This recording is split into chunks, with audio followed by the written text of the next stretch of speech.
FAIRtax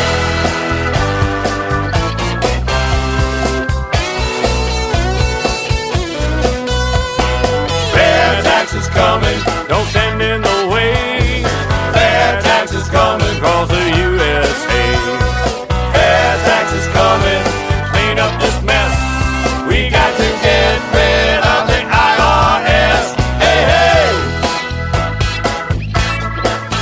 Hey, hey! Hello and welcome again to FAIRtax Power Radio. I'm Bob Paxton. And I'm Ron Walero. And we are the FAIRtax Guys. And we're going to continue in this episode with the theme that we started with last week. But Ron, let me first say that I hope your cold gets better. You know, if you sound a little stopped up, that we'll I took some medication before I came to the studio, so hopefully we'll get through it without my coughing or hacking or whatever. All right. Well, if you do, we'll just deal with it at that And actually, time. I have to say that I'm glad you're here today, because I thought I was going to have to do a best of. Yep. Mr. Paxton was doing his civic duty, and he was called for jury duty.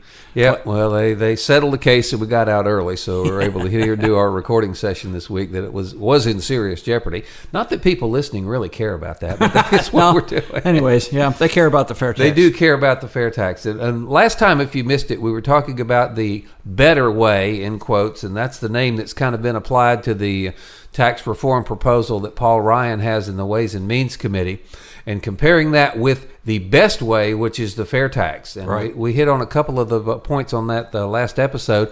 Would encourage you, if not heard that, to please go back and check that out, because we're going to continue that today. Yep. The title of it is The FAIRtax and President-elect Trump. Here we go. And let's do a quick review. Against of course, if you're going to compare two things, you've got to have some criteria to compare them with. And the 7 criteria for making an effective tax system that I think everyone would not have a problem with. That a fair tax system simply has to be fair. Yeah, has to be equitable across all incomes. Nobody gets special preferential treatment. Nobody gets nobody gets the elevator and another group gets the shaft. That doesn't work. And of course, it has to be simple. People have to understand it. The simplicity is so important because we're really lacking that right now. I mean, you can't call the current system simple, not with 76,000 pages that you're responsible for. And it's got to be simple, not only from the aspect of people being able to understand it, but being able to enforce it cost effectively. Yeah, it's got to be cost effective to administer and and collect. Yep. Otherwise, if it costs you a quarter to collect 50 cents, that's not a very efficient system. Yeah, I don't think it's quite that bad with the IRS. It's 25 cents on the dollar. It costs 25 cents for each dollar they collect. But if you don't have that overhead administrative cost, then you can actually collect less and come up with a net, more than you've got, which is one thing the FAIRtax does. Yep. So it's simple. It's got to be fair. It's got to be visible. People have to understand what it's costing them. And they will see it. I mean, first off, it is very simple and it's easy to understand. But when you go to the store and you purchase something, the FAIRtax is going to be listed on the receipt. That's part of the bill. It has to be there. They're not going to hide it in the cost of the whatever you're purchasing, product or service. It's going to be on the receipt. Here's the cost of the product. Here's the FAIRtax. Here's the total. So people will see that every time they make a purchase. And an effective tax system, another point, is that it would have the least adverse impact on business. Oh. When you take money away from business, that hurts them. When you hurt business, then you hurt employment, you hurt jobs. And so having a minimal adverse impact on business is a hallmark of a good tax system. And the current tax system is so bad that for small businesses, it usually costs 7 times more to comply with the tax code than it does to pay the tax. Think of that. 7 times more that they're spending on accountants' fees, bookkeeping, and so forth like that than the actual tax itself. I mean, that's crazy. Yeah, point 5 I hit on a second ago earlier about the efficiency and the cost effectiveness of administering and collecting it. A good tax system has to be stable. Yeah. The economy is cyclical. You get booms and you'll get not so booms. I don't want to really call them busts. Ebbs and flows and so forth. Yeah, but as employment rises and falls with the economy, if you've got an income based system, then your tax collections are going to rise and fall. Taxing consumption is a much more stable platform that you can tax on. That's right. That's right. Exactly as Bob says, consumption doesn't vary as much during different economic periods as income does. Income varies a lot more, and therefore the tax collected based on income varies a lot more. So, yeah, it is a fair tax, a consumption tax is much more stable. And the last point of an effective tax system is least obstructive to economic growth. You cannot choke the life out of the economy with taxes. And which you know, is kind Bob, of what they do by nature. One reason that we're having some success in Congress is that they're understanding this, that it really is affecting economic growth, and the evasion rate is just outlandish. So it's getting their attention on both sides of the aisle. Absolutely. All right, let's continue with the theme here of how the fair tax and President-elect Trump are going to go together. Yeah, but Bob, first, you need to give the audience Kerry Bauer's summary of the better way compared to the fair tax. Oh, okay. I think you're talking about that this better way.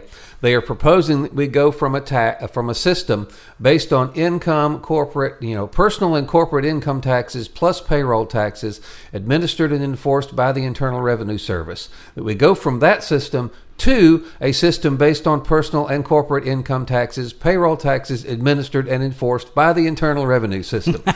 Big change, right? Yeah, that line was developed by Kerry Bowers. We got to give him credit for that, because that's what it is. I mean, it's still an income tax. We still have the payroll tax. We still have the IRS. Yeah, that's not huge reform like they would have you believe it is. But no. Anyway, we want to continue with how the fair tax and President-elect Trump's vision for the country may come together. And, of course, one of the things that has been really high on Mr. Trump's agenda all along in all of his stump speeches, and even still now, he has been talking about bringing jobs back to America. Yeah. And there is no better way on the planet to do that than with the fair tax, because you have to realize it's businesses that are hiding trillions of dollars offshore. They won't bring it back because it will be subject to the highest corporate tax rate in the world. So a lot of American companies are parking money offshore that could help the American economy, but it won't. If they could bring that home, then they would do all kinds of economic expansion, growth, job growth would go with it. So bring these companies, bring their money home, and the jobs naturally follow. Yeah, Mr. Trump's plan is to reduce what Bob is talking about is called the repatriation tax. Corporate money that belongs to American companies that is stored offshore. And when it comes back here, it gets a tremendous tax assessment assigned to it. And Mr. Trump is talking about reducing that to 10%. Thereby, some of this money offshore, these trillions of dollars, will come back. Talk about a stimulus. Remember when we did the stimulus a few years ago, we took taxpayer money and gave it back to the taxpayers. That was the stimulus, all right? This will be a stimulus of money that is not currently in our economy. It's parked offshore, like Bob said, and it will start to come back into this country. Okay, that's a good plan. That's a part of the better way. Actually, Mr. Trump's plan and Mr. Ryan's plan, they kind of closely align. But there is the best way. Yeah, all right. A better way is reducing the corporate tax. The best way is getting rid of it entirely. Yeah. Because again, people, sometimes they shudder when we say the fair tax reduces the corporate income tax rate to zero. Oh, my goodness, how can you do that? These big, rich corporations ought to be paying taxes on their profits, until people realize that tax liability and the huge compliance cost you mentioned earlier are just costs of doing business, same as labor and materials. They get passed on down the line to the consumer, and the fair tax is levied at the consumer's level. Yeah. So you really don't lose anything that way. If it's a repatriation tax, if it's a higher corporate tax, if it's higher compliance costs or whatever, we end up paying for it, us, the consumer. All right, the people that buy the products and service. It always is passed down to us, always. So you get rid of the corporate income tax, and those savings will be passed on to the consumer. And we've talked about this before. People say, "Oh, well, if we reduce their costs, they're just going to keep it." Come on, This is not an alternate reality. When corporations are competitive, they're always competitive. They're competitive now, and they'll be competitive in the future. They'll be competitive when the fair tax becomes law. And if one company is not reducing their prices because they're keeping a higher profit, they're going to get hammered in the market share. Other companies are going to reduce their prices, and they're going to grab more of the market share. So that's a foolish argument. Yeah, Ron, you may be familiar with the term loss leader. You ever heard that? That's something that retailers will do. They will actually put some products out on their shelves that they will sell below their costs. Yeah. To get a good low price, that will just draw people into the stores. Of course, they would hope that they'd buy other items in addition to that. But companies are willing, to go to the point of selling below cost. And its competition for customers is that intense. So anybody who thinks that a corporation who gets their tax rate reduced to zero is just going to pocket a huge windfall there is wrong as they can be, because their competitors are going to undercut them and try to hit them on price. That's a very naive view. It won't happen. Corporations are competitive. They will compete with each other. They may be able to get around some of these government regulations and the tax laws if they have good CPAs and tax attorneys. They may be able to figure out, how to reduce their tax burden, but they cannot escape market forces. They cannot escape the competitive market forces. No way. All right, if we're going to continue looking at how best to return jobs to America, the Ryan Better way reduces the corporate income tax. The fair tax completely eliminates it. So we're better on that one. But another aspect of this particular episode and point here is that if you want to bring jobs back to America, you have got to make American companies more competitive in the world marketplace. Yeah. We are getting, a more and more global economy. And American companies are now competing with companies overseas. We talked to Bob Matthews about this at length. He is in a global market with his parachute stuff. And if you want to make America's, companies more competitive, you take out the tax component of the price that's built into their exports. Run this again. Think about it. Every time that an American company puts something up on the global market, that price, the wholesale price, still has to include the taxes that are levied against that company here in America on that. A lot of other companies, when an item goes up for export, the government will reimburse to that company the cost of the taxes. Yeah, that's right. They take that tax component out of the price, which makes foreign goods much more competitive, less costly on the global market than American goods. American companies are at a huge disadvantage. Yeah, so if we want to bring jobs back to America, make American companies profitable, put them on the same level playing field in the global market as these foreign companies are. Yeah, what Bob is talking about, if you take, I think it's the European Union, they have a VAT tax over there. And like Bob says, they remove that VAT tax on the price of the item when they go to ship it offshore. Offshore for them, from Europe to the United States. So they have a big advantage. Right now, under our situation, our corporations have, one, the corporate tax, two, the compliance costs. And those are in the cost of everything. They can't remove it. It's embedded in the cost. It's a cost of doing business. And so our products are at a distinct disadvantage because we got these huge, not only corporate taxes, but compliance costs that are built into the price of the product. Meanwhile, Europe is shipping stuff to us and reducing the tax burden. It gives them a tremendous advantage. So the fair tax will reverse that. The fair tax will eliminate the corporate income tax. Eliminate it. And two, it will reduce the compliance costs about 80 or 90%. Now, automatically and very simply, U.S. products are much more competitive on the world market. And so they're going to sell more stuff. And if they're going to sell more stuff, they're going to have to make more stuff. And if they're going to have to make more stuff, they're going to need more people to do it. So that means more jobs. So if we're looking at what's the best way to bring jobs back to America, reducing the corporate income tax rate or eliminating it entirely, Ryan's plan or the fair tax? Yeah. What is the best way to bring more jobs to America? Make American goods more competitive on the world market. Keep that tax component embedded in the price or take it away. Again, better way versus best way. Yep. It's no contest, folks. No contest. And I would hope that since bringing jobs back to America has been one of Mr. Trump's highest priorities, according to everything he has said, that folks around him, like Mike Huckabee, and you mentioned earlier, just a second ago before we went on the air, that there is another lady has just joined the Trump transition team who is a FAIRtax supporter. So he has got, the FAIRtax has Mr. Trump's ear. I just hope it follows through and he'll eventually jump on board with it. And that's our job, to bend his ear.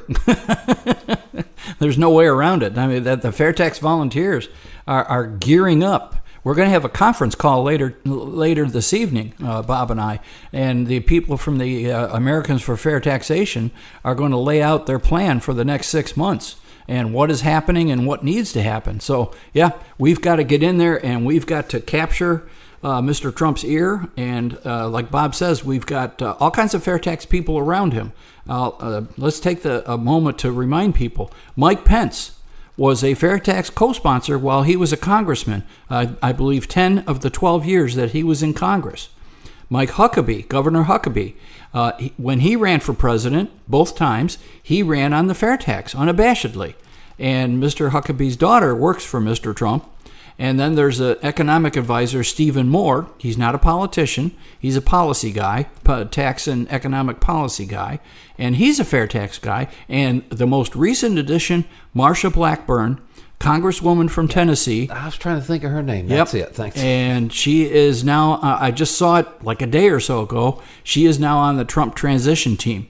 So, and then, this has nothing to do with Mr. Trump directly, Kevin Brady is the chair of the Ways and Means Committee, and all financial stuff starts in the Ways and Means Committee of the House, and he's been a FAIRtax co-sponsor since the very beginning that the legislation was submitted to Congress in '99. So we've never had an opportunity like this. Yeah, of course, everybody knows that during a campaign, a national campaign like for president, all of the candidates, Hillary Clinton did this, Donald Trump has done it as well, they put forth their tax plan. Right. But what the candidate kind of would like to see and what actually comes out in law is very rarely the same thing. Yeah, that's so that's it a good really point. doesn't matter what's in the back of the candidate's head. What really matters is what comes out of Congress. That's where the law gets written. Yep. And of course, if an executive, if a president does get behind a particular tax plan as it comes out of Congress, it's got a much better chance of advancing forward. So if we can get the folks in Congress interested in the fair tax, then I think there are enough people around Mr. Trump to get his attention and say, hey, that's something you ought to jump on, even though you originally had another idea. Yeah, because hopefully, since he's never had elected office, and he's dealt with people in D.C., but he's never held office there. He's going to be able to think outside the box because, as we all know, the people in D.C., they kind of run in the same circles and they kind of think in the same circles. Circular logic, you might call it. And they can't think their way outside the beltway. And so we need somebody that's in there that's going to shake it up a little bit and maybe get some real tax reform this time. Okay. Well, of course, part of making America competitive is you've got to stop the flow of companies that are leaving the country. Yeah. And again, that's something that Mr. Trump has been beating on for a good little while. Ford and Carrier were the two main products that he was banging on as they're going to Mexico. Yeah. His idea of preventing that is to slap a 35% tax or tariff when these companies take their production offshore out of the country and try to bring those products back into the United States. He wants to tax them at 35% to discourage them from leaving. That would be the stick. Yeah. Again, we would suggest that he use the carrot. Yeah. Make America such an incredibly friendly place to do business that it's just economically, unsound. It's an economically unsound decision to leave. Other presidents have tried this protectionist policies, and it results in retaliation by other countries. It's never a good situation. Yeah, don't start a trade war. Just make your companies so want to stay. I don't know what the word is, but you know what they need, Bob? What? They need to make them an offer they can't refuse. Oh yeah, that sounds like your uncle talking. Yeah, you make them an offer they can't refuse. Yeah, they tell you, you want to leave the country, forget about it. So, now look what you started. Mr. Trump wouldn't have to even think about these protectionist policies with the fair tax because it'll be such a huge advantage. Like we said before, what company is going to want to leave a 0% corporate tax and much lower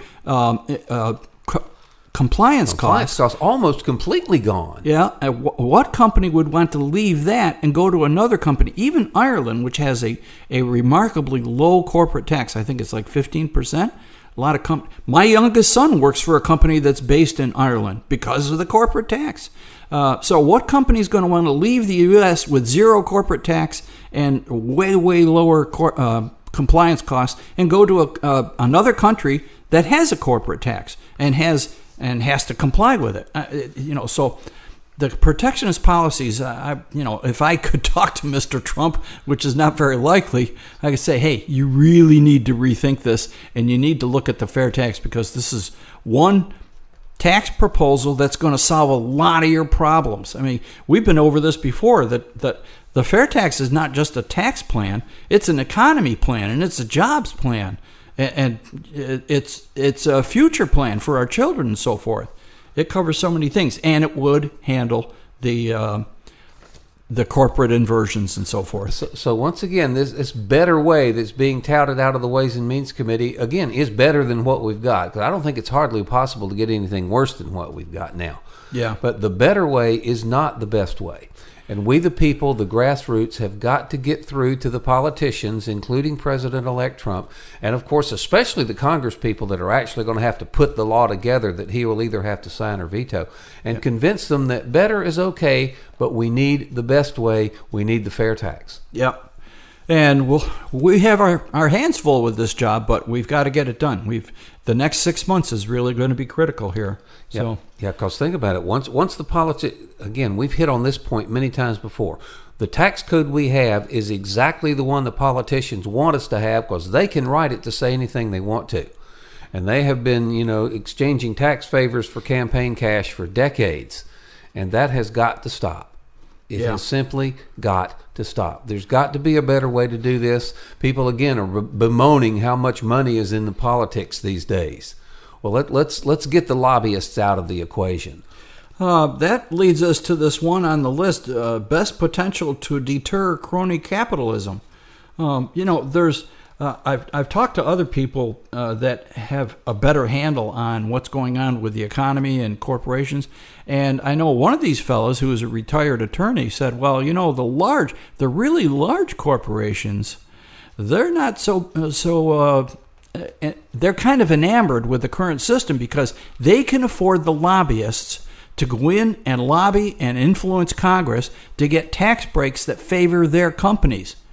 That's what they're doing now. So they buy favorable tax position and get bigger and bigger and bigger at the expense of smaller and medium-sized companies that don't have quite as much campaign cash to flash around. That's right. Every time one sector gets a break in the tax code, the rest of us have to pay for it.